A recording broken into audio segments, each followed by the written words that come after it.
கழகத்தில் கூட்டணி சேரும்போது எங்களெல்லாம் கருத்து கேட்டீர்கள். ஆனால் நாங்கள் சொன்னோம் விஜய் கூட போனால் சிறப்பாக இருக்கும், அருமையாக இருக்குன்னு சொல்லி நாங்கள் சொன்னோம்.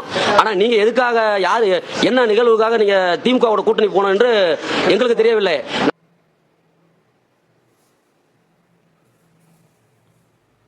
தேசிய முற்போக்கு திராவிட கழகத்தில் பயணிக்கும் எனது அனைத்து உறவுகளுக்கும் வணக்கம். இந்த ஒரு வீடியோ பார்த்திங்க அப்படின்னா அண்ணன் ஒருத்தர் ஷேர் பண்ணியிருக்காரு. ஃபஸ்ட்டு அண்ணன் உண்மையில் நம்ம தேசிய முற்போக்கு திராவிட கழகத்தில் தான் பயணிக்கிறாரா அப்படிங்கிறது எனக்கு கொஞ்சம் டவுட்டாகவே இருக்குது. ஏன் அப்படின்னா நம்ம கட்சியிலே இந்த மாதிரி நம்ம கட்சியை இழிவுபடுத்துகிற மாதிரி நம்ம தலைமையை வந்து அவதூறு பரப்புகிற மாதிரி பேசும்போது நமக்கே கொஞ்சம் டவுட்டாக இருக்குது. இவங்க உண்மையிலே நம்ம தேமுதிக கட்சியை சேர்ந்தவங்களா இல்லை வந்து மாற்று கட்சியை சேர்ந்தவங்களான்னு தெரியல. ஏன் அப்படின்னு சொல்கிறேன்னா, இவர் சொல்கிறாரு அந்நியார் வந்து எங்களுடைய கருத்தை கேட்டு தான் கூட்டணி அறிவித்தாங்க அப்படின்னு சொல்கிறாங்க வெளியில். நாங்கள் எல்லாருமே தாவைக்க கூட தான் கூட்டணி வைக்கணும் அப்படின்னு தான் நாங்கள் சொன்னோம் அந்நியார்கிட்ட. ஆனால் வந்து எங்களுடைய கருத்தை மீறி தான் அவங்க திமுக கூட கூட்டணி வச்சுருக்காங்க. இது என்னென்னு தான் எங்களுக்கு தெரியலை அப்படின்னு இவர் சொல்கிறாரு.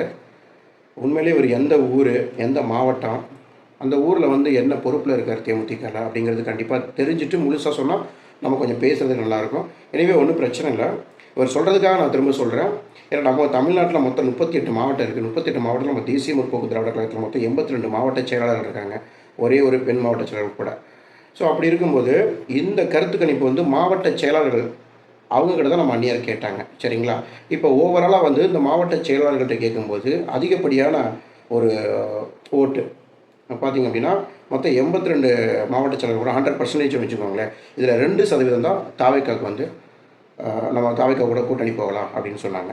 பாக்கி 8% பேர் அதிமுக கூட, அதாவது அனைத்து இந்திய அண்ணா திராவிட முன்னேற்ற கழகம் திரு எடப்பாடி தலைமையில் அதிமுக கூட நம்ம கூட்டணி போகலாம் அப்படிங்கிறது ஒரு 8% பேர் சொன்னாங்க.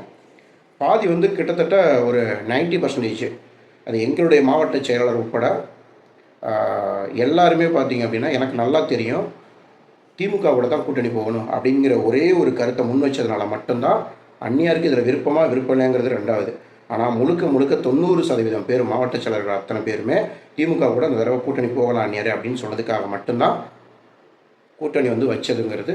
இது வந்து 100% இதுதான் உண்மை, ஆணித்தரமான உண்மை. இதை வந்து நம்ம பிரதர் தெரிஞ்சுட்டு சொல்கிறாரா இல்லை தெரியாமல் சொல்கிறாரான்னு தெரியல. ஸோ அப்படி இருக்கும்போது நம்ம கட்சி நாமளே வந்து இப்படி பேசும்போது பப்ளிக்கில் நம்மளை பற்றி தப்பாக தான் பேசுவாங்க. ஏற்கனவே மக்கள் புரிஞ்சிக்காமல் நம்ம நல்லதே பண்ணாலுமே, சரியாகவே பண்ணாலுமே தப்பாக பேசுகிற ஒரு கூட்டம் இருக்குது. ஏன்னா அப்படி இருக்கும்போது ஒரு தேமுதிகவில் பயணம் செய்கிற ஒரு நல்ல கரெக்டான ஒரு தொண்டனாக இருந்தால் அந்த மாதிரி பேச போகிறதில்ல. ஏன்னா தலைமை நீங்கள் என்ன முடிவு எடுக்குதோ அதுதான் நம்ம கட்டுப்படணும், சரிங்களா? அதனால் சஜஷன் வேணால் நம்மக்கிட்ட கேட்பாங்களே தவிர முடிவு எடுக்கிறதுங்கிறது ஒரு தலைமையில் தான் இருக்குது, புரியுதுங்களா? இன்னொரு விஷயம், 82 மாவட்ட செயலர்கள் பார்த்தீங்கன்னா அவங்களா தனிச்சலாக முடிவெடுக்கலை. இந்த 82 மாவட்ட செயலர் கீழே ஒவ்வொரு மாவட்டத்துலேயும் ஒன்றியம், நகரம், பேரூராட்சி, பகுதி, கிளை, வார்டு அப்படின்னு கிட்டத்தட்ட இதுங்களுக்கு கீழேயே, அந்த மாவட்ட செயலருக்கு கீழேயே கிட்டத்தட்ட ஒரு 10-12 பிரிவு இருக்குது. ஸோ அவங்களுக்கு மாவட்ட செயலருக்கு கீழே ஒவ்வொருத்தவங்கள்ட்டையும் கேட்டு தான் இவங்க எல்லாருமே அந்நியார்கிட்ட போய் முடிவு சொல்லியிருக்காங்க. ஸோ அப்படி இருக்கும்போது இந்த மாதிரி ஓவராலாக தேமுதிகவில் வந்து அத்தனை தொண்டர்கள்கிட்டையும் அத்தனை நிர்வாகிகள்கிட்டையும் கருத்து கேட்டு தான் அந்நியார் எடுத்த முடிவு திமுகவாக இருந்ததே தவிர, நீங்கள் சொன்ன வந்து அந்த 2% இருக்குது இல்லைங்களா? நாங்கள் வந்து தாவேக்காவுக்கு தான் நாங்கள் சொன்னோம். பார்த்திங்க அப்படின்னா அந்நியார் வந்து திமுக கிட்ட போயிட்டாங்க அப்படின்னு சொன்னீங்க இல்லையா? நான் சொன்னேன்ல ஃபஸ்ட்டு, இந்த 2% பேர் தான் தாவேக்கா கூட சொன்னாங்க. அந்த 2% பேரை நீங்களும் ஒருத்தலாம் இருக்கலாமே தவிர பாக்கி 90% திமுக கூட தான் போகணும் அப்படிங்கிறது தான் எனக்கு தெரியும். ஏன்னா நான் ஒவ்வொரு பொதுக்கூட்டத்துலேயும் எங்களுடைய மாவட்ட கூட்டமாக இருக்கட்டும், பகுதி கூட்டமாக இருக்கட்டும், வார்டு கூட்டமாக இருக்கட்டும், எல்லாத்துலேயுமே நான் போய் கலந்துக்குவேன். ஸோ அப்படி இருக்கும்போது எனக்கு தெரியும், நல்லாவே தெரியும். அதனால் தெரியாமல் வந்து நம்ம தேமுதிக தலைமை மேலேயோ அல்லது அந்நியார் மேலேயோ இந்த மாதிரி ஒரு தேவையில்லாத அவதூறுங்கிறது, அது நம்ம கட்சிக்காரர்களாக இருந்து சொல்கிறதுங்கிறது ரொம்ப கேவலமாக அசிங்கமாக இருக்குது.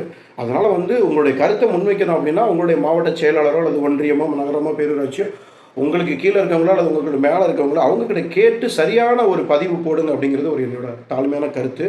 அப்புறம் நீங்கள் வந்து எந்த மாவட்டத்தை சேர்ந்தவர், எந்த ஊரை சேர்ந்தவர், அந்த ஊரில் நீங்கள் எந்த பொறுப்பில் இருக்கீங்க, என்ன பதவியில் இருக்கீங்கன்னு நீங்கள் சொல்லிவிட்டு அதை குறிப்பிட்டு அதுக்கப்புறம் நீங்கள் வந்து தேமுதிகவை விமர்சனம் பண்ணுறதுல தப்பு கிடையாது. ஏன்னா இது ஒரு சோஷியல் மீடியா, சமூக வலைதளம். ஒரு கட்சிக்காரராக நான் அவங்ககிட்ட சொல்கிறேன். ஏன்னா நீங்கள் நம்ம கட்சியை பற்றி தான் பேசியிருக்கீங்க. நம்ம கட்சின்னு சொல்கிறது நீங்கள் தேமுதிகன்னு சொன்னதுனால தான் நான் சொல்கிறேன். ஓகேங்களா? ஸோ அப்படி இருக்கும்போது ஒரு முடிவு எடுக்கிறதுங்கிறது தலைமை தான் முடிவு எடுக்கும். அது எந்த முடிவாக இருந்தாலும் தொண்டர்களும் நிர்வாகிகளும் ஏற்றுக்கணும். சரிங்களா? ஒவ்வொருத்தவங்களுக்கும் இங்கே தனித்தனியெல்லாம் கட்சி நடத்த முடியாது.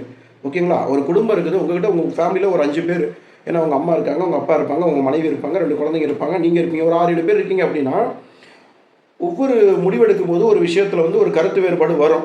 சரிங்களா? அதில் வந்து யார் அதிகமாக ஒரு விஷயத்த வந்து சொல்கிறாங்களோ அதைத்தான் நீங்கள் செய்ய முடியும். ஓகேங்களா? உங்களுடைய இஷ்டத்துக்கு நீங்கள் அதை பண்ண முடியாது. அப்படி இருக்கும்போது ஒரு குடும்பத்திலே அந்த மாதிரி இருக்கும்போது ஒரு கட்சிங்கிறது ஒரு பெரிய ஆலமரம் மாதிரி. சரிங்களா? இத்தனை மாவட்ட செயலாளர் இருக்காங்க, அவங்களுக்கு கீழே எத்தனையோ பொறுப்புள்ள நிர்வாகிகள் இருக்காங்க. இவங்கெல்லாம் சேர்ந்தது தான் ஒரு கட்சி. ஓகேங்களா? நீங்கள் ஒருத்தர் சொன்னதுக்காகலாம் கட்சி வந்து தலைமையிலேருந்து மாற்ற முடியாது. ஃபர்ஸ்ட் ஆஃப் ஆல் அதை தெரிஞ்சு புரிஞ்சு இந்த வீடியோ போடுங்க. ஓகேங்களா? அப்புறம் நிறைய நண்பர்களாக இருக்கட்டும், நம்ம தேமுதிகவோட கட்சியில் இருந்திருக்கீங்களா இல்லை இப்போ இருக்கீங்களான்னு தெரியல. நம்மளுடைய ப்ரொஃபைல் வந்து கேப்டன் ப்ரொஃபைலாக இருக்கட்டும், இல்லை அணியோட ப்ரொஃபைலை வச்சுக்கிட்டு நமக்கே அகேன்ஸ்டாக பேசும்போது சில பல எப்படி சொல்கிறதுன்னு தெரியல, ரொம்ப மன கஷ்டமாக இருக்குது. தயவு செஞ்சு அந்த மாதிரிலாம் பண்ணாதீங்க. ஓகேங்களா? நம்ம கட்சி அடுத்த ஸ்டேஜுக்கு அடுத்த கட்டத்துக்கு எப்படி கொண்டு போகலாங்கிறதும் நம்ம நோக்கம், அதோட டார்கெட் இருக்குன்னு தவிர நம்ம கட்சி நாமளே குறை சொல்லிகிட்டு இருந்தோம் அப்படின்னா அது வந்து என்னமோ சொன்னால ஊர் 2 பெட்டா கூத்தாடி கொண்டாடுங்கிற மாதிரி நம்ம கட்சியில் இருக்க நாமளே வந்து பிரிவுபட்டு பிளவுபட்டு நம்ம கட்சியை நாமளே வந்து பேசணும் அப்படின்னா மற்ற கட்சிக்காரங்களுக்கு வந்து அது ஒரு பெரிய ஒரு ப்ளஸ்ஸாக அமைஞ்சிடும். சரிங்களா? பார்த்தா நம்ம நிர்வாகிகள் நம்ம தப்பாக பேசணும் அப்படிங்கிற மாதிரி பேசுவாங்க. ஓகேங்களா? அதனால் தயவு செஞ்சு அந்த மாதிரிலாம் பேசாதீங்க. ஏன்னா கேப்டன் ஆரம்பிக்கப்பட்ட ஒரு கட்சி, நமக்காக நம்மளை நம்பி ஆரம்பிக்கப்பட்ட ஒரு கட்சி. அவர் இல்லாததுக்கப்புறம் நாம் அவர் இருந்ததை விட இல்லாமல் இருக்கும்போது கொஞ்சம் சிறப்பாக வழிநடத்தணும் அந்நியாரோட சேர்ந்து, அப்படிங்கிறது என்னுடைய தாழ்மையான கருத்து. தயவு செஞ்சு இனிமேல் தெரியாமல் இந்த மாதிரி பதிவுலாம் போடாதீங்க.